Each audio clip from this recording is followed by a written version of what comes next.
Berikan tepuk tangan buat Allah kita. Silakan duduk Bapak Ibu Saudara, puji Tuhan. Terima kasih buat teman-teman yang sudah melayani, baik yang di belakang, para asyir yang di depan. Tuhan memberkati. Shalom, selamat pagi. Senang sekali ketemu dengan Bapak Ibu Saudara. Saya ingin mengucapkan selamat Paskah buat kita semua. Dan hari ini kita merayakan kemenangan iman kita.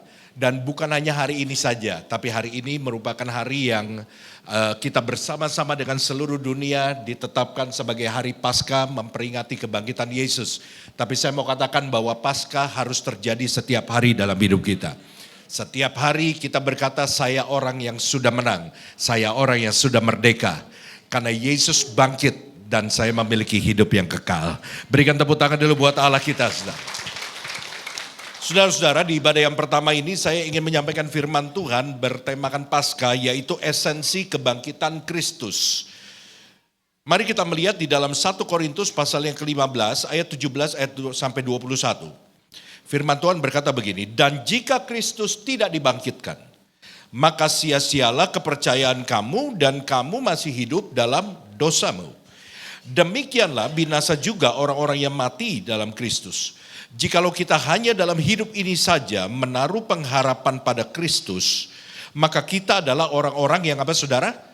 Paling malang dari segala manusia. Tetapi yang benar ialah Kristus telah dibangkitkan dari antara orang mati sebagai yang sulung dari orang-orang yang telah meninggal. Sebab sama seperti maut datang karena satu orang manusia, demikian juga kebangkitan orang mati datang karena satu orang manusia. Saudara-saudara yang dikasihi Tuhan, kebangkitan Kristus seperti tadi sudah diutarakan di dalam message oleh teman saya, Pastor Dio, saudara.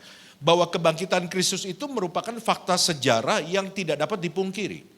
Tadi saudara sudah dengar beberapa fakta yang diungkapkan. Bahwa Yesus yang mati adalah Yesus yang juga benar-benar telah bangkit. Dan ini merupakan fakta sejarah yang tidak bisa disangkal, saudara. Karena apa?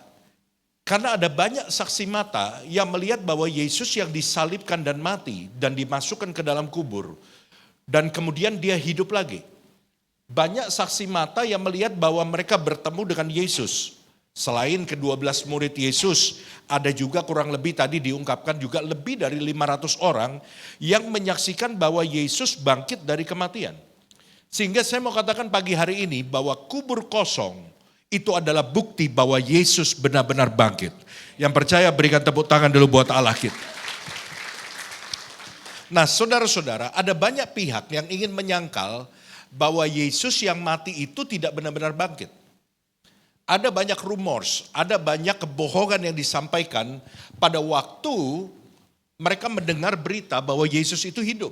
Saksi mata memberitakan bahwa Yesus yang mati itu ketemu dengan mereka. Ada orang-orang yang menyampaikan bahwa Yesus itu tidak bangkit, tetapi mayat Yesus itu dicuri oleh musuhnya. Nah saudara-saudara, seandainya Yesus tidak bangkit, tetapi mayat Yesus itu dicuri oleh musuhnya. Sewaktu murid-murid memberitakan bahwa Yesus sudah bangkit, kan gampang. Musuhnya tinggal memperlihatkan mayat Yesus. Betul gak saudara? Ini loh, Yesus itu gak bangkit, murid-murid itu bohong. Saya punya mayatnya Yesus, kita yang ngambil, tinggal diperlihatkan saja. Tetapi pada waktu murid-murid Yesus memberitakan tentang kebangkitan Yesus, tidak ada satupun musuh yang mampu untuk membuktikan bahwa mereka punya mayat Yesus. Sehingga saudara, apa yang mereka sampaikan bahwa mereka mencuri mayat Yesus itu tidak terbukti. Tetapi ada berita bohong yang disampaikan juga pada waktu itu. Bahwa mayat Yesus itu dicuri oleh musuh-musuhnya. Oleh murid-muridnya. Jadi yang pertama dicuri oleh musuhnya, diberitakan gitu. Yang kedua dicuri oleh muridnya sendiri. Pertanyaan saya begini saudara. Apakah untuk sebuah kebohongan orang rela untuk mati dengan cara yang mengenaskan? Saya rasa tidak. Untuk sebuah kebenaran, banyak orang rela mengorbankan nyawanya sampai titik darah terakhir. Tapi tidak untuk kebohongan. Kenapa saya katakan demikian? Karena kalau saudara nanti membaca di Google ya, saudara cari. Cara mati murid Yesus. Dari semua murid Yesus, termasuk pengikut Yesus yang namanya Paulus. Dan juga murid-murid Yesus yang lain yang tidak termasuk di dalam 12 murid Yesus. Itu dari 12 murid Yesus saja deh. Itu tidak ada satupun yang matinya secara wajar kecuali Yohanes. Yohanes satu-satunya murid Yesus yang mati tua di dalam pembuangan di Pulau Patmos. Dan di Pulau Patmos itulah Yohanes menuliskan kitab Wahyu yang ada di dalam Alkitab saudara sekarang. Tetapi Yohanes itu bukan tidak pernah mengalami aniaya. Dia pernah digoreng hidup-hidup saudara. Tetapi mujizat Tuhan terjadi dan Yohanes tidak mati. Dan akhirnya mati tua. Tapi kalau saudara lihat murid Yesus yang lain, salah satunya adalah Thomas yang meminta tanda. Thomas itu matinya gimana? Thomas itu mati dalam penginjilan di negara yang namanya India. Dia ditangkap di situ dan kemudian dibunuh dengan cara ditusuk seperti sate dari bawah menembus ke atas. Dan murid-murid yang lain ada yang mati dengan cara ditarik pakai kuda. Di jalan yang berbatu di Alexandria sampai semua daging dan kulitnya terkelupas. Ada yang mati dicambuk saudara. Ada yang matinya semua matinya secara mengenaskan. Pertanyaan saya begini, kalau mereka benar-benar berbohong, apakah ada orang yang mau mati dengan cara seperti itu untuk sebuah kebohongan? Sehingga saya mau katakan kepada saudara, kubur Yesus kosong bukan karena mayatnya dicuri oleh musuhnya, bukan juga karena mayatnya dicuri oleh murid-muridnya, tetapi kubur Yesus kosong karena Yesus yang terbaring di situ sudah tidak ada. Kemana Yesus? Dia hidup, dia bangkit untuk selama-lamanya. Sekali lagi berikan tepuk tangan buat Allah kita. Nah saudara-saudara, pagi hari ini saya ingin menyampaikan kepada saudara bahwa kita harus memahami betapa pentingnya kebangkitan Kristus bagi kita. Paulus mengajarkan ada 3 esensi. Esensi itu hal yang pokok yang harus kita mengerti dari kebangkitan Kristus. Mari kita lihat yang pertama. Esensi yang pertama yang diajarkan oleh Paulus adalah bahwa kebangkitan Kristus itu memerdekakan kita dari dosa. Katakan sama-sama dengan saya, kebangkitan Kristus memerdekakan saya dari dosa. 2, 3. Nah ayat tadi berkata apa? 1 Korintus 15 ayat 17 dikatakan dan jika Kristus tidak apa saudara? Dibangkitkan. Apa yang terjadi? Maka sia-sialah kepercayaan kamu dan kamu masih hidup dalam dosamu. Nah saudara-saudara ayat ini itu sempat membuat bingung beberapa orang. Karena mereka berkata begini, Pak bukankah kita merdeka dari dosa itu lewat kematian Yesus? Yesus mati di atas kayu salib, darahnya dicurahkan, tubuhnya dipecahkan, dia menderita karena menanggung dosa kita. Bukankah setelah Yesus mati berarti kita sudah merdeka? Tetapi kenapa ayat ini Paulus berkata apa? Bahwa seakan-akan kematian aja tidak cukup, betul gak saudara? Sehingga Paulus bilang apa? Kalau Yesus cuma mati gak dibangkitkan, maka sia-sialah kepercayaan kamu. Dan kamu masih berdosa. Sehingga seakan-akan penebusan Yesus di atas kayu salib, penderitaan Yesus di atas kayu salib itu nggak ada artinya. Bukan begitu saudara. Nah ini yang harus kita pahami kalau saudara belajar di sekolah teologi, saudara akan diajarkan begini. Bahwa kematian Yesus dan kebangkitannya itu tidak boleh dipisahkan. Itu merupakan satu paket, bagaikan 2 sisi mata uang. Ya, bagaimana Yesus mau bangkit kalau dia nggak pernah mati? Betul gak saudara? Jadi gak mungkin ada kebangkitan kalau Yesus itu gak pernah mati. Sama halnya seperti Natal. Natal itu juga sebetulnya gak boleh dipisahkan saudara. Kenapa? Karena tidak ada kematian dan kebangkitan kalau Yesus tidak pernah lahir. Jadi saudara jangan bingung dengan ayat ini. Bahwa kematian dan kebangkitan itu merupakan satu paket saudara. Saudara-saudara intinya adalah begini. Kita gak usah terlalu mempersoalkan masalah pengkalimatan ini. Tapi saudara tahu bahwa kematian dan kebangkitan itu satu paket yang tidak dipisahkan. Tapi intinya adalah begini, bahwa kebangkitan Yesus itu membuat kita yakin, ya, membuktikan menjadi tanda buat kita bahwa penebusan kita itu sudah genap. Yang percaya katakan amin. Bahwa kita sudah dimerdekakan dari dosa. Kenapa kita perlu dimerdekakan dari dosa? Karena Alkitab bilang dosa itu upahnya maut. Dan Alkitab juga mengatakan tidak ada seorang pun yang bisa lolos dari dosa. Alkitab ngasih tahu kenapa tidak ada seorang pun yang bisa lolos dari dosa. Karena bahkan dari sejak dalam kandungan, pemasmur bilang kita itu sudah berdosa. Sehingga semua bayi yang lahir, bayi itu lahir dalam keadaan apa? Berdosa. Dari mana dosanya? Dosa warisan. Makanya saudara, anak saudara, nggak tahu saudara pernah punya pengalaman nggak? Anak saudara ketika umur 3 tahun, 4 tahun, itu udah bisa bohong sendiri, nggak usah diajarin, betul? Udah bisa bohong sendiri. Ya kan, dia nggak sengaja nyenggol gelas. Ditanya sama maminya, siapa yang pecahin gelas? Dia tunjuk anjingnya. Karena anjing ini yang paling enak jadi kambing hitam. Oh, dia naik ke meja, kemudian buntutnya sikat gelasnya jadi jatuh, mami. Anjingnya ditimpakan kesalahan, saudara. Dari mana dia belajar bohong? Nggak ada yang ngajarin. Kita selalu berdoa untuk anak kita yang baik-baik, betul gak? Tuhan supaya dia jadi anak baik, hidup dalam kebenaran, jadi orang yang takut akan Tuhan. Nggak ada orang tua yang berdoa, Tuhan jadikan dia penjahat yang ulung, penjahat yang sukses, biar dia kaya raya, karena dia sukses berbohong, gitu kan saudara. Nah, kenapa anak kecil itu nggak usah diajarin, dia bisa bohong? Itu dosa warisan. Dosa warisan membuat manusia itu punya kecenderungan berbuat dosa. Karena itu ada seorang yang berkata bahwa apa? Sifat manusia itu adalah membalas. Ketika kita mengampuni dikatakan apa? Kita mirip dengan Tuhan. Tapi ketika kita membalas, kita mirip dengan manusia. Karena dosa warisan yang ada dalam diri manusia sejak manusia lahir, itu membuat manusia itu cenderung berbuat dosa, berbuat jahat. Dan sekali lagi Alkitab bilang apa? Upah dosa ialah maut. Sehingga semua manusia sedang berjalan menuju neraka. Dimulai dari Adam dan Hawa sebagai kepala lokomotifnya. Dan kita adalah gerbongnya.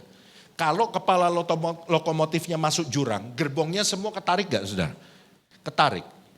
Dan Yesus datang ke dalam dunia, mati di atas kayu salib untuk memutuskan gerbong itu dari lokomotifnya. Supaya kita yang percaya kepada Yesus, kita tidak usah binasa, tapi kita dimerdekakan dari segala dosa. Hari ini di dalam peristiwa Paskah saudara, kita harus dengan berani berkata, saya orang yang sudah dimerdekakan dari dosa. Saya orang benar. Masih bisa jatuh dalam dosa gak? Bisa. Bisa. Saudara pikirkan teman-teman saudara yang baik. Saudara bilang sama saya mungkin, Pak tapi saya punya teman baik loh Pak. Kayaknya dia gak pernah buat dosa. Teman saya tuh sabarnya minta ampun. Dijitak dia bilang haleluya. Ditendang dia bilang puji Tuhan. Tapi saya mau katakan kepada saudara bahwa sebaik-baiknya orang pasti pernah buat dosa. Entah itu di masa kecilnya. Dan dosa, kita mesti ngerti ini saudara. Dosa itu begitu ketat. Sehingga sekali lagi, begitu ketatnya definisi dosa membuat tidak ada seorang pun yang bisa lolos dari ini. Kenapa?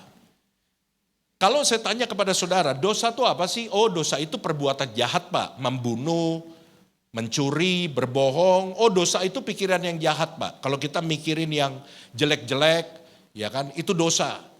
Di gereja bisa gak orang berpikir jahat? Bisa. Saya lagi khotbah, saudara minta cepet-cepet kelar dalam pikiran saudara. Itu dosa, saudara. Karena saya belum kelar. Nah, tetapi Alkitab bilang begini, satu definisi dosa yang seringkali dilupakan oleh orang Kristen. Dosa bukan hanya, ingat ini baik-baik ya, dosa itu bukan hanya perbuatan jahat yang aktif kita lakukan. Ini yang kita tahu. Dosa bukan hanya pikiran jahat yang ada di dalam otak kita. Bukan hanya itu. Tapi Alkitab memberikan satu definisi yang seringkali kita lupa. Bahwa Alkitab berkata, jika engkau tahu berbuat baik dan engkau tidak melakukannya, engkau berdosa. Sehingga saya kasih definisi dosa begini. Dosa bukan hanya sekedar perbuatan jahat yang aktif kita lakukan. Tapi dosa juga adalah perbuatan baik yang gagal kita lakukan. Walaupun saudara tidak mencuri, walaupun saudara nggak bunuh, saudara keluar dari sini nih. Ngelihat ada pengemis, Pak tolong Pak kasih saya Pak 10.000 aja. Saudara dengar, saudara tahu, saudara bisa kasih dia 10.000 tapi saudara nggak mau. Alkitab bilang engkau sudah berdosa. Karena definisi dosa yang dikatakan oleh Alkitab, Ketika engkau tahu berbuat baik dan engkau tidak melakukannya, engkau berdosa. Sehingga saudara, saya cuma ingin menggambarkan gini. Kita nggak berbuat jahat, tapi kita bisa berbuat baik, kita nggak lakukan. Itu dosa. Sehingga tidak ada manusia pun yang bisa lolos dari dosa. Betul nggak saudara? Karena begitu ketatnya. Anda berbuat jahat dosa. Anda tidak berbuat baik dosa. Sehingga Alkitab berkata apa? Semua manusia telah berbuat dosa. Karena begitu ketatnya definisi dosa. Sehingga semua manusia perlu dibebaskan dari dosa. Dan untuk itulah ketika Allah melihat tidak ada jalan lain untuk manusia bisa bebas dari dosa. Dia perlu turun ke dalam dunia. Dia yang tidak berdosa menjadi berdosa. Karena apa? Bukan karena apa yang dia buat. Tapi karena dia menanggung semua dosa karena perbuatan kita. Ditanggung di atas kayu salib. Sehingga kita yang harusnya menerima hukuman, kita tidak usah dihukum. Karena Yesus sudah menanggung semua hukuman buat kita. Berikan tepuk tangan dulu buat Allah kita. Saya mengutip saudara dari satu commentary, Bible Knowledge Commentary yang berkata begini. Bahwa kebangkitan Kristus, saya terjemahin bahasa Indonesia.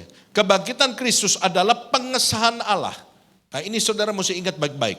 Bahwa karya penebusan yang dibayar oleh Kristus di atas kayu salib telah apa saudara? Diterima. Jadi kebangkitan Kristus itu merupakan pengesahan dari Tuhan. Bahwa harga yang harus dibayar untuk menebus kita itu sudah diterima oleh Allah. Sehingga hari ini kita yang hadir di tempat ini, saya ingin katakan, kita bisa dengan berani berkata, saya orang benar. Bukan karena perbuatan saya.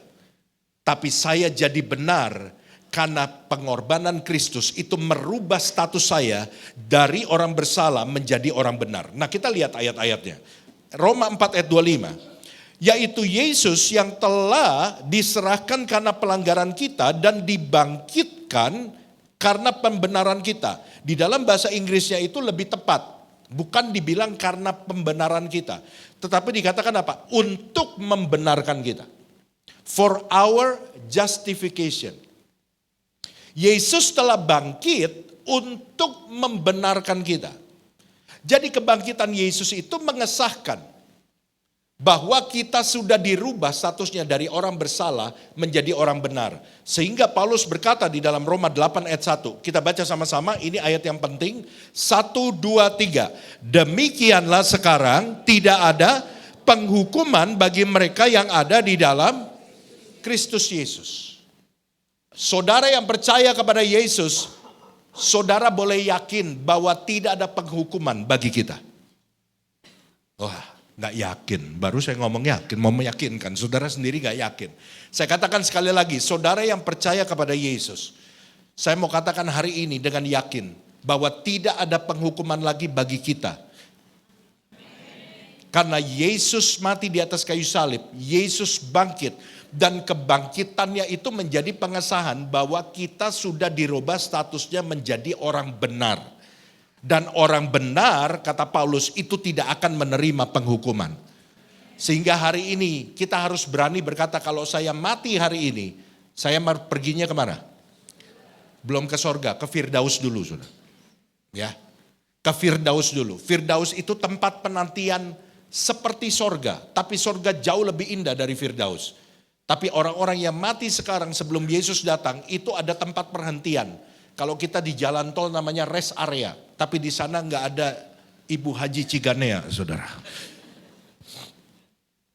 Tapi tempatnya indah seperti sorga. Nanti pada waktu Yesus datang kedua kali, orang-orang yang ada di Firdaus itu berkumpul bersama orang-orang yang masih hidup dalam pengangkatan. Dan baru kita masuk sorga. Tapi yang penting adalah kita tidak lagi dihukum karena kita dibenarkan lewat kebangkitan Kristus. Berikan tepuk tangan buat Allah kita. Haleluya. Yang kedua, esensi yang kedua dari kebangkitan Kristus. Kebangkitan Kristus itu melenyapkan ketakutan akan kematian. Kebangkitan Kristus itu melenyapkan ketakutan akan kematian. Nah, mengapa demikian? Coba kita lihat lagi ayatnya, 1 Korintus 15 ayat 17 sampai 18 yang tadi kita sudah baca. Dan jika Kristus tidak dibangkitkan, maka sia-sialah kepercayaan kamu dan kamu masih hidup dalam dosamu. Ayat 18. Demikianlah binasa juga orang-orang yang mati dalam Kristus. Nah, saya jelaskan begini, Saudara. Kenapa kematian Kristus itu melenyapkan kengerian, ketakutan akan kematian? Karena bagi orang percaya, kematian itu bukan sebuah misteri. Bagi orang percaya, kita tahu apa yang terjadi setelah kematian. Dan bahwa hidup setelah kematian bagi orang percaya itu jauh lebih indah daripada hidup yang kita hidupi sekarang. Sehingga saudara, kematian itu bukan akhir dari segala-galanya untuk orang percaya. Kematian itu bukan sesuatu yang gelap, di mana kita nggak tahu ceritanya apa. Tapi kematian hanya sebuah perpindahan. Kita tidak pernah mati, saudara. Manusia sebetulnya tidak pernah mati. Karena pada saat kita menutup mata di dunia, pada detik yang sama kita membuka mata di satu tempat yang lain. Bagi orang percaya, pada waktu dia menutup mata di dunia, pada detik yang sama dia membuka mata dan melihat Tuhan dan bersama dengan Tuhan di Firdaus. Tetapi banyak orang yang gak percaya, takut akan kematian. Bahkan orang-orang besar. Mereka gak tahu saudara, bahwa setelah mereka mati itu apa yang akan terjadi. Saya mengutip saudara, seorang besar, pemimpin besar namanya Mao Zedong. Mao Zedong itu ketika akan meninggal, dia begitu ketakutan. Begitu ketakutan dan dia berteriak-teriak dengan suara keras. Kenapa? Karena dia takut, dia gak tahu apa yang terjadi setelah mati. Seorang ateis Voltaire, sebelum dia meninggal, apa yang dia teriakkan? Dia teriak apa? Panas, panas, panas. Dan dia begitu ketakutan. Namun saya mau katakan sekali lagi, bagi kita orang yang percaya kepada Yesus yang sudah bangkit, kematian bukanlah sesuatu yang mengerikan. Karena sekali lagi kematian adalah sebuah perpindahan. Kebangkitan Kristus memberikan pengharapan akan kehidupan setelah kematian. 1 Korintus 15 ayat 55, sehingga Paulus berkata demikian, hai maut, di manakah kemenanganmu? Hai maut, di manakah sengatmu? Apa arti dari kalimat ini? Paulus ngerti benar bahwa kebangkitan Kristus itu sudah mengalahkan maut. Dan bagi orang-orang percaya bahwa kebangkitan Yesus itu memberikan pengharapan bahwa orang percaya tidak akan berada di dalam maut. Tetapi orang percaya akan bersama dengan Yesus yang bangkit. Sekali lagi berikan tepuk tangan buat Allah kita. Alkitab berkata apa tentang orang-orang yang mati? Kematian itu hanya sebagai istirahat. Kayak seperti orang yang tidur. Kematian itu adalah jembatan untuk menuju kepada kehidupan yang lebih baik di tempat yang namanya sorga. Saudara-saudara, seorang hamba Tuhan besar yang namanya D.L. Moody. Kalau saudara pergi ke toko buku, ya sekarang jarang lah toko buku ya. Bahkan Immanuel aja tambah lama tambah dikit saudara. Tapi kalau saudara cari di Google, ya buku-buku karangan seorang hamba Tuhan yang namanya D.L. Moody. D.L. Moody, Moody M-O-O-D-Y. Ini buku-bukunya mereka tuh, buku-bukunya hamba Tuhan ini banyak dipakai oleh para pengkhotbah saudara. D.L. Moody sebelum dia meninggal, dia dikelilingin anak-anaknya. Jadi beberapa saat sebelum dia mati saudara ya, dia dikelilingin oleh anak-anaknya udah tahu sebentar lagi papanya mau meninggal. Dan tiba-tiba D.L. Moody mendapatkan penglihatan sebelum dia mati. D.L. Moody berkata apa? Aku melihat langit terbuka. Dan kemudian dia bilang apa? Aku melihat sorga. Dan sorga itu begitu indah, kata D.L. Moody. Kalau aku tahu sorga itu begitu indah, kenapa aku enggak dari dulu pergi ke sana? Dia malah pengen cepat-cepat mati. Banyak anak muda bilang, jangan mati dulu pak, saya belum pacaran pak. Banyak orang bilang, pak saya jangan mati dulu pak. Kenapa? Saya belum sukses. Saya lagi meniti karir saya lagi naik, jangan mati dulu. Tapi saya mau katakan, kalau saudara pernah lihat sorga, saya nggak pernah lihat sorga saudara. Saya nggak punya lift yang seperti hamba Tuhan yang bisa turun naik sorga. Kalau hamba Tuhan yang suka turun naik sorga, teleponnya murah. Kenapa? Karena teleponnya lokal, saudara. Kenapa? Dia dekat benar sama sorga. Kalau kita jauh masih interlokal, saudara ya. Pulsanya mahal. Saya nggak pernah naik ke sorga. Tapi saya hanya membaca sorga di dalam Alkitab. Dan saya membayangkan sorga itu begitu indah. Dan Tuhan memberikan kesempatan kepada beberapa orang, termasuk D.L. Moody, kepada teman-teman saya juga ada sebelum meninggal. Orang-orang yang menyaksikan dia ketika dia meninggal cerita, mereka mendapatkan penglihatan bahwa ada satu tempat yang indah dan dia tahu bahwa itu adalah sorga. Dan D.L. Moody berkata, kalau aku tahu sorga begitu indah, karena dia juga gak pernah lihat sorga. Kenapa gak dari dulu aku pergi ke sana? Dan inilah bukti. Ini yang harus menjadi kekuatan kita, bahwa orang percaya itu gak pernah takut mati. Karena kematian itu adalah seperti kita pulang ke tempat kita. Karena Alkitab bilang sorga itu adalah rumah kita. Kita pergi ke tempat yang jauh lebih indah daripada dunia ini. Tapi herannya banyak orang itu memperlakukan dunia ini seakan-akan rumah dia. Padahal Paulus berkata kewarganegaraan kita itu bukan warga negara dunia.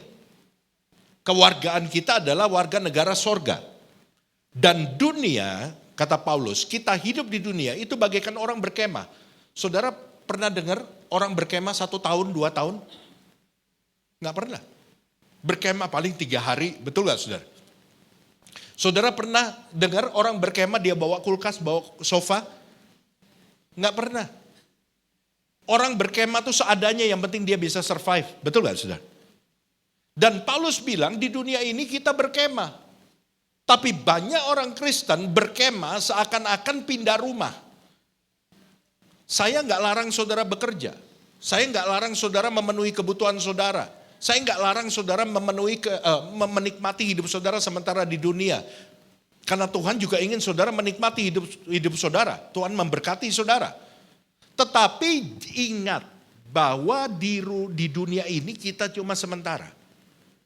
Sehingga Paulus berkata apa? 1 hari kemah kita akan kita bongkar dan kita akan pulang.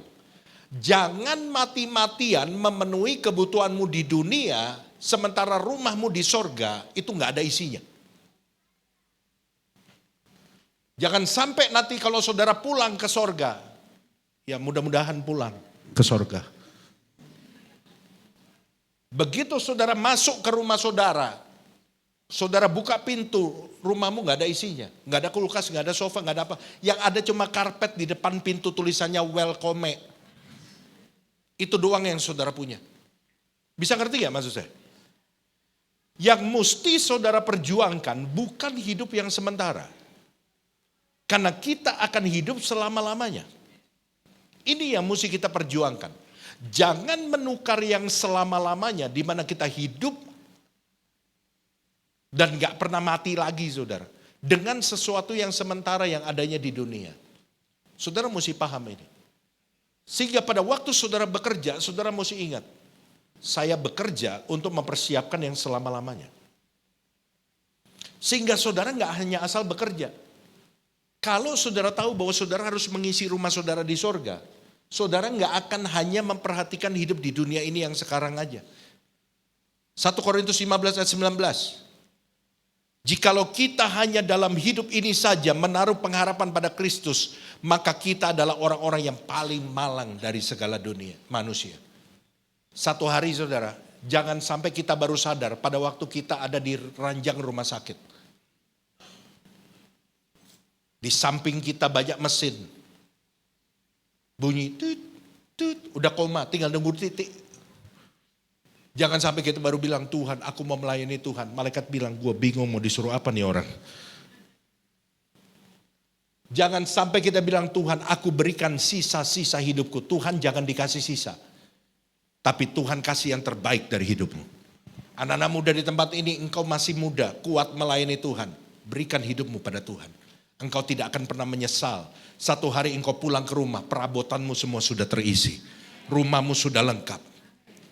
Jangan sampai kita masuk sorga itu bukannya lolos. Saudara tahu lolos. Malaikat mesti berdiskusi, masuk gak ya, masuk gak ya, udah lempar dadu dah. Ah ya udah masuk, lolos dia, hoki dia. Kita seperti orang yang baru keluar dari api, saudara. Ancur-ancuran, tapi untung masih masuk sorga. Tapi kita gak punya apa-apa di sorga. Teman kita yang rajin pelayanan, ketemu sama kita di pintu gerbang sorga. Petrus bilang, siapa namamu? Nama saya Yohanes, dia cari. Oh kamu rajin pelayanan, ini kunci rumahmu. Di mana alamat saya? Pondok Indah Boulevard. kaflingmu 1000 meter, ada kolam renangnya di dalam, itu upahmu karena engkau rajin pelayanan. Terus dia lihat kita hancur-hancuran saudara. Siapa namamu? Kenapa wajahmu begitu? Nama saya Matius. Nama boleh Matius tapi hancur-hancuran masuk surga. Dia buka, Petrus buka. Kamu gak pernah pelayanan. Hidupnya seenaknya. Kalau ke gereja gak pernah kasih persembahan. Ke gereja cuma setahun 2 kali. Natal dan Paskah. Kamu seperti kapal selam yang kadang-kadang nimbul dan tenggelam. Dan untung terakhir sebelum kamu mati, ada pendeta doain kamu, mau gak percaya Yesus, mau gak bertobat, kamu bilang mau, habis kamu bilang mau, mati kamu. Nah untung kamu masuk surga. Ya udah nih kunci rumahnya kecil. Di mana rumah saya? Itu BTN Cilele. Tipe 10 meter persegi, ranjang, dapur, toilet semua jadi satu di situ. Saudara gak bisa protes, kenapa? Karena semasa saudara hidup di bumi, saudara gak pernah persiapkan untuk rumah saudara di surga. Waktu saudara bekerja, ingat, ini bukan untuk selama-lamanya. Gunakan berkat yang Tuhan percayakan kepada saudara untuk apa? Untuk menolong orang lain. Untuk memberkati pekerjaan Tuhan. Untuk berbuat baik. Uangmu tidak akan dibawa mati. Saya ingin kita lihat satu video, ada seorang kaya di Thailand. Ini miliarder. Tunggu. Sebelum dia mati, dia tiba-tiba sadar, dia tuh sakit keras saudara. Dan dokter kemudian vonis dia umurnya tinggal beberapa saat lagi. Nah apa yang dia lakukan sebelum dia mati? Dia tiba-tiba sadar bahwa semua kekayaannya gak akan dibawa mati. Dan ini yang dia lakukan. Ya kita gak akan nonton ini sampai habis karena cukup panjang. Ya, nanti di tengah saya akan stopin. Sebuah video yang diunggah ke halaman Facebook Danny Viet ini menunjukkan seorang miliarder kaya raya asal Myanmar yang tengah sekarat sedang membagi-bagikan uang kepada orang miskin. Dia sadar semua uangnya tidak akan ia bawa setelah mati. Dalam video berdurasi pendek itu terlihat tumpukan uang di atas meja dengan beberapa orang sedang membagikan uang kepada warga miskin.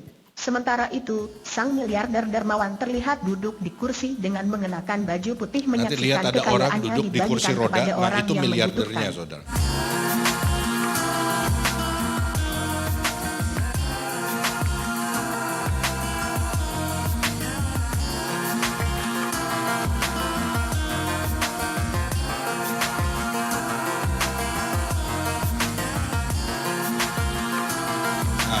Itu orang kayanya saudara. Cuma bisa duduk di kursi roda, ngeliatin uangnya dibagi-bagi. Ya udah cukup, thank you. Jadi saudara, orang itu kadang-kadang begitu dia menghadapi kematian ya. Saya mau kasih tahu sama saudara nih, melenceng dikit. Prioritas orang itu bisa berubah loh. Benar gak? Coba saudara pikirin. Seandainya saudara diberitahu, besok engkau akan mati. Tiba-tiba hari ini bisa jadi yang menurut saudara penting tadinya, tiba-tiba jadi gak penting. Tiba-tiba ada hal lain yang tiba-tiba naik menjadi prioritas. Apa? Gue udah lama gak ketemu sama orang tua gue. Padahal saudara dulu kerja mati-matian gak peduli sama orang tua saudara. Tiba-tiba waktu besok saudara mau mati, yang gak penting bisa jadi penting. Betul gak saudara? Orang kaya ini, saya yakin sepanjang hidupnya dia cari duit. Tiba-tiba pada waktu dia mau mati, tiba-tiba duit itu jadi gak penting. Karena dia tahu bahwa mungkin gak banyak kebaikan yang dia buat. Dan dia gak pernah mikirin selama dia hidup. Tiba-tiba prioritasnya berubah. Tapi saya mau sampaikan kepada saudara, jangan sampai kita udah mau mati dulu, baru kita berubah prioritasnya. Dari sekarang, saudara mesti mulai setting lagi prioritasmu. Apa prioritas-prioritas, hal-hal yang penting yang selama ini saudara abaikan. Jangan sampai nanti saudara menyesal. Karena banyak hal yang penting yang ternyata belum saudara lakukan. Ingat, dunia ini cuma sementara. Kita cuma berkemah. Tapi buat orang percaya kepada Tuhan, kematian bukan sesuatu yang mengerikan. Satu hari ketika kita menutup mata di dunia, kita membuka mata dan melihat Yesus menyambut kita. Yang percaya berikan tepuk tangan dulu buat Allah kita. Esensi yang ketiga yang terakhir. Kebangkitan Kristus adalah jaminan kebangkitan orang percaya dari kematian. Ayat 20-21, tetapi yang benar ialah bahwa Kristus yang telah dibangkitkan dari antara orang mati sebagai yang sulung. Nah nanti saya akan jelaskan ini. dari orang-orang yang telah meninggal. Sebab sama seperti maut datang karena satu orang manusia, demikian juga kebangkitan orang mati datang karena satu orang manusia. Saudara-saudara, kebangkitan Kristus itu memastikan kebangkitan orang percaya dari kematian. Dan Kristus itu disebut sebagai yang sulung. Berarti apa? Akan ada yang berikutnya. Nah ini saudara mesti jelas pengertian yang sulung. Kristus itu sebagai pionir. Ya, yang awal, yang pertama, pembuka jalan. Berarti akan ada yang berikutnya. Siapa yang berikutnya yang akan bangkit dari kematian? Yaitu saudara dan saya yang percaya kepada Kristus. Ayat 22 sampai ayat 23. Karena sama seperti semua orang mati dalam persekutuan dengan Adam, demikian pula semua orang akan dihidupkan kembali dalam persekutuan dengan Kristus. Tetapi tiap-tiap orang menurut urutannya. Nah ini penting saudara. Kristus sebagai buah sulung. Sesudah itu mereka yang menjadi miliknya pada waktu apa saudara? Kedatangannya. Percaya kepada Kristus membuat kita mengalami kebangkitan tubuh dengan Kristus sebagai buah sulung. Atau ada istilah yang namanya bahasa Inggrisnya first fruit. Buah yang pertama. Nah ini adalah satu istilah teologi ya. Nah saya jelaskan saudara, bahwa buah sulung itu adalah kata dalam perjanjian lama yang digunakan dalam arti tanda awal. Sebagai contoh dan jaminan bahwa yang lebih banyak akan datang dengan kualitas yang sama. Artinya apa? Bagaimana kita akan dibangkitkan? Lihat aja Yesus. Cara Yesus dibangkitkan, apa yang terjadi pada waktu Yesus dibangkitkan. Karena buah sulung itu memberikan contoh bahwa yang lain, yang setelahnya, yang berikutnya, itu akan dibangkitkan dengan cara dan kualitas yang sama seperti yang pertama. Bisa ngerti ya? Ngerti gak saudara? Udah makan bubur tadi pagi? Kayaknya peredaran darah kurang lancar nih saudara. Jadi dengan demikian kebangkitan tubuh ini kita mesti paham nih. Kebangkitan tubuh yang kita alami akan sama dengan yang Yesus alami. Dan tubuh kebangkitan yang kita miliki akan sama dengan tubuh kebangkitan yang Yesus miliki. Nah Alkitab berkata pada waktu Yesus datang kita akan dirubah menjadi tubuh kemuliaan. Nah banyak orang bertanya sama saya gini, Pak ada banyak penafsiran. Dan ada banyak orang yang nanya gini, Pak tubuh kemuliaan itu seperti apa sih Pak? Bisa megang gak? Bisa nembus tembok gak? Bisa makan dan minum gak? Saya mau terangkan lewat satu video ini. Ini video yang terakhir, habis ini yang belum makan bubur, saudara bisa makan bubur. Tolong diputar video yang kedua. Saudara perhatikan benar-benar, ini peristiwa pada waktu Yesus bangkit. Saya minta saudara perhatiin benar-benar. Ini pada waktu Yesus bangkit. Berarti pada waktu Yesus bangkit, tubuhnya Yesus tubuh apa saudara? Kemuliaan. Lihat apa yang bisa dilakukan, yang Yesus lakukan setelah dia bangkit. Gedein suaranya. What happened? Gedein suaranya bisa. Ini waktu murid Yesus melihat Yesus dan menyampaikan kepada murid yang lain bahwa Yesus sudah bangkit. I'm the way. Murid ini cerita dia ketemu sama Yesus, saudara. And the life.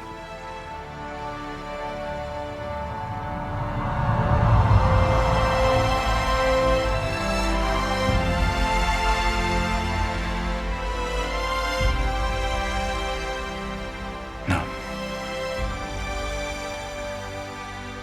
No, this isn't real.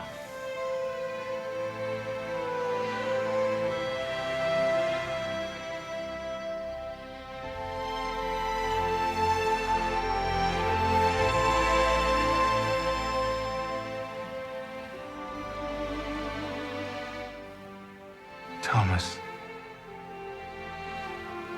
stop doubting.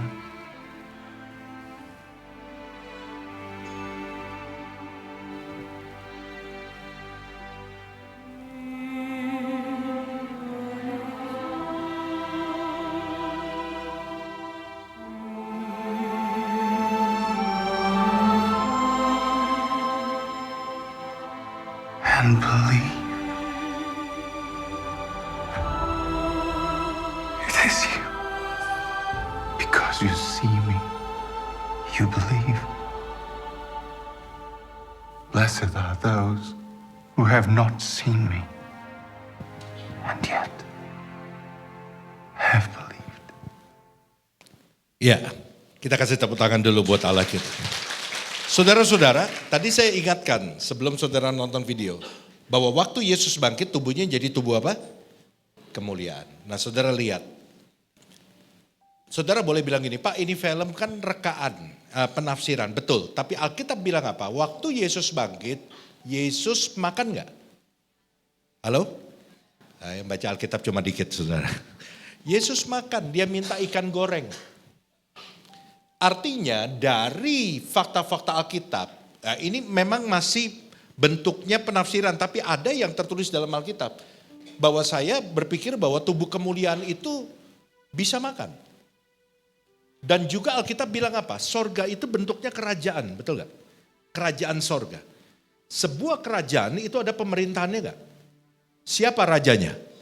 Yesus. Berarti ada struktur pemerintahan. Artinya apa? Ini membuat saya berpikir bahwa di sorga nanti kita gak cuma bengong. Kita gak cuma nyanyi. Tapi sorga itu mirip dengan dunia. Cuma tidak ada dosa. Karena pemerintahan. Ini logika saya berpikir begitu. Berarti ada kegiatan di sorga. Dan hidup di sorga itu bukan membosankan. Banyak orang bilang gini, Pak saya memikirin sorga, ya pengen sih ke sono sih Pak daripada neraka. Cuma bosan ya, kenapa? Karena dibilang kita nyanyi terus apa gak capek kita Pak? Ya kan? Jadi saya mau katakan kepada saudara bahwa video ini menunjukkan pada waktu Yesus bangkit tubuhnya kemuliaan, dia bisa nembus tembok karena dia masuk pada waktu murid-muridnya sedang berkumpul. Dia bisa menjamah, dia bisa memegang, dia bisa makan ikan goreng. Ya ini hanya gambaran aja sih saudara. Saudara gak perlu memperdebatkan. Karena ada banyak orang yang nanya tubuh kemuliaan seperti apa. Jadi saya berusaha untuk menggambarkan supaya saudara punya bayangan. Tapi ini masih ada beberapa hal yang ditafsir. Tapi satu hal yang harus saudara yakin adalah begini. Saudara yang percaya kepada Yesus, satu hari kita akan mengalami kebangkitan. Dengan cara yang sama. Kita akan mengalami kebangkitan dan tubuh kita akan menjadi tubuh kemuliaan. Kita akan bertemu dengan orang-orang yang kita kasih. Yang percaya Yesus yang sudah mati di dalam Tuhan sebelum kita. Karena itu dikatakan apa? Akan terjadi sebuah reuni di udara. Ada terjadi sebuah pertemuan di udara. Saya berdoa supaya firman Paskah ini memberikan kekuatan dan pengharapan kepada kita. Saudara yang punya masalah, kita hidup di dunia punya masalah. Karena itu sering doa, Tuhan bawa aku ke sorga. Wah cepat-cepat mati dong. Udah pada ada masalah terus di dunia saudara ya. Pengharapan kita bukan di dunia, tapi pengharapan kita di sorga. Bertemu dengan Yesus yang bangkit. Mari kita bangkit berdiri bersama-sama. Saudara-saudara, kita akan masuk dalam perjamuan kudus. Kita akan mengingat ayat ini. Sebab setiap kali kamu makan roti ini dan minum cawan ini, kamu memberitakan kematian Tuhan sampai ia datang. Perjamuan kudus adalah perjamuan Tuhan Yesus sendiri. Setiap kali kita masuk dalam perjamuan kudus, Tuhan Yesus selalu berkata, biarlah ini menjadi peringatan akan aku. Karena itu mari arahkan hati kita kepada kebaikan Tuhan. Supaya kita lebih mengasihi Tuhan Yesus. Supaya kita lebih mengasihi satu dengan yang lain. Mari kita tundukkan kepala. Bapa, siapakah kami sebelum kami mengenal Engkau? Kami semua orang berdosa. Upah dosa adalah maut, mati. Tapi Engkau yang tidak berdosa telah dijadikan dosa oleh karena kami. Engkau harus turun dari surga mulia. Mati ganti kami dengan penderitaan yang luar biasa. Sungguh kalau kami pikirkan betapa baiknya Engkau ya Aba. Engkau jadikan kami sebagai anak-anak-Mu. Engkau berkati, Engkau tuntun, Engkau bela, Engkau lindungi. Engkau juga tegur kalau kami salah. Malah Engkau hajar kami. Itu Engkau ya Aba. Itu Engkau ya Aba. Tuhan akan memberkati kita semua melalui perjamuan kudus. Tapi Tuhan mau kita makan dan minum dengan cara yang benar. Karena itu sekarang masing-masing lihat keadaan dirimu. Introspeksi. Jangan menyimpan dosa. Kalau ada dosa yang Tuhan ingatkan saat ini, langsung minta ampun. Ampuni kami Tuhan. Ampuni kami Tuhan, ampuni. Ya Tuhan, ya Tuhanku, ya Allahku. Bapa, layakkan kami untuk masuk dalam perjamuan kudus. Kami akan masuk dalam perjamuan kudus dengan hati yang penuh ucapan syukur. Dalam nama Yesus kami berdoa. Amin. Mari. Angkat roti di tangan kanan kita tinggi-tinggi. Sebab apa yang telah kuteruskan kepadamu telah aku terima dari Tuhan.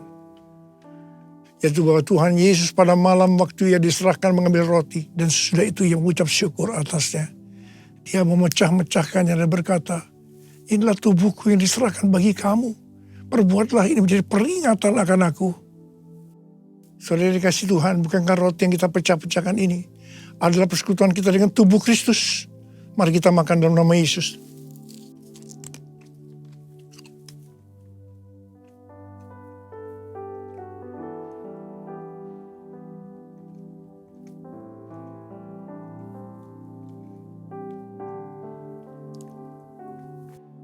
Angkat cawan di tangan kanan kita tinggi-tinggi. Demikian juga ia mengambil cawan sesudah makan lalu berkata, cawan ini adalah perjanjian baru yang dibenarkan oleh darahku. Perbuatlah ini setiap kali kamu meminumnya menjadi peringatan akan aku. Sudah dikasih Tuhan, bukan cawan pengucapan syukur. Yang atasnya kita ucapkan syukur adalah persekutuan kita dengan darah Yesus. Mari kita minum dalam nama Yesus.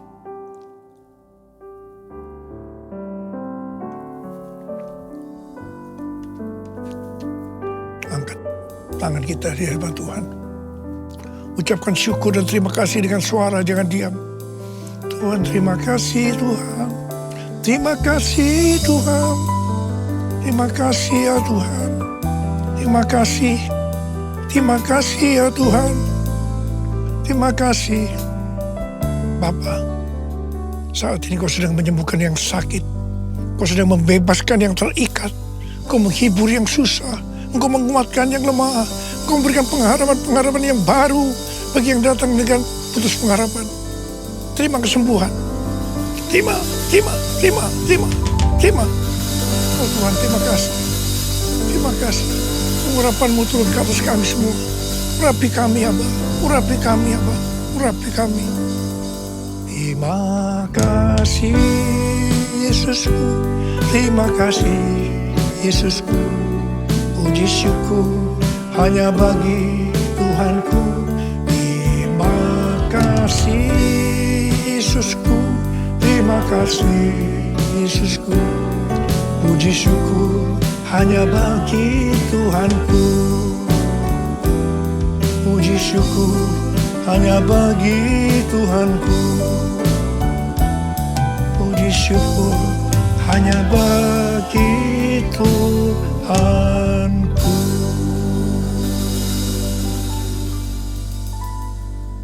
Sekarang terimalah berkat Tuhan. Kasih karunia berlimpah-limpah daripada Allah Bapa dalam anak yang tunggal Yesus Kristus. Persekutuan yang manis dengan Roh Kudus menyertai kita semua. Mulai hari ini sampai Tuhan Yesus datang menjemput kita di awan-awan. Dan bahkan sampai selama-lamanya. Yang percaya bersama-sama katakan, Amin.